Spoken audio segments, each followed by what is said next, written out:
criminal justice and young offenders in Canada. Thousands of young people commit crimes every year and receive punishment for them. The state is also passing other laws to increase criminal liability for incarcerated juveniles. The official Criminal Justice Act is different from other laws that also provide punishment for juvenile delinquents. When considering the law on young offenders, it is worth understanding that this version of the sentence is almost the best for minors, after which alternatives are provided for young people.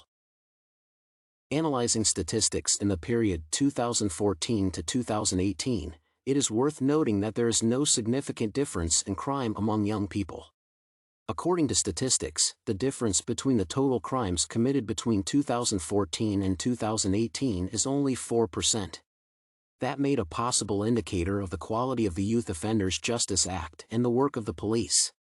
That should consider 2014 and the imprisonment of young people from several characteristics. First of all, this is related to what crimes were committed, and it is worth considering that it was during this period that most sexual crimes were committed. Compared to 2014 to 2018, such arrests decreased, but they were still detained for this. In different cases, they did not entirely accept the punishment for crime, but the young people often had to undergo retrials.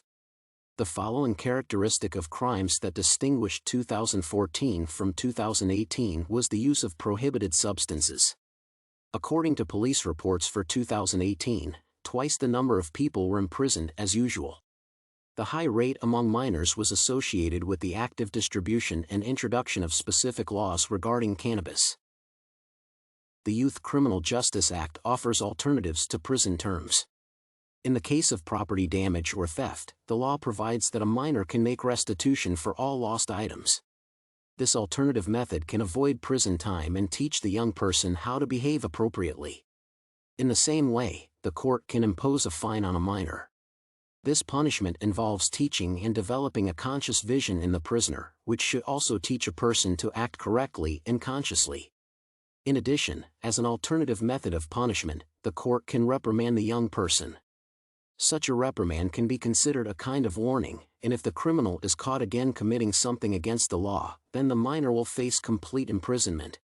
It is worth noting that the Youth Criminal Justice Act often proposes to enroll young offenders in various groups, aiming to teach the correct behavior toward a minor.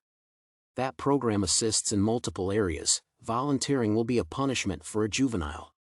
I think such legislation works because we can see the results of all these actions. In particular, we see that not all juvenile crimes end in imprisonment. It was striking that most of these young people receive alternative punishments that the court chooses.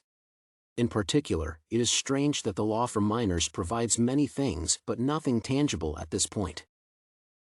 Diversionary programs aim to improve juvenile offenders and allow them to undergo rehabilitation. In particular, mentoring programs often work for minors. This group will enable you to work directly with someone and maintain high-quality communication. It is also essential that this type of punishment is the best option for young people because they can rethink a lot themselves and learn something new. Considering that specialists from various fields will work with them, this allows to improve the condition of the minor and rehabilitate him in society. Canada is doing everything it can to reduce crime among young people. All introduced and developed legislation affects minors in one way or another. However, various violations have decreased over the years while others have increased. The court must have the opportunity to qualitatively assess the crime of a young person and provide an already appropriate punishment according to the law, which includes alternatives and mitigations. That must constantly adjust the rules to modern realities that young people are increasingly shown what not to do.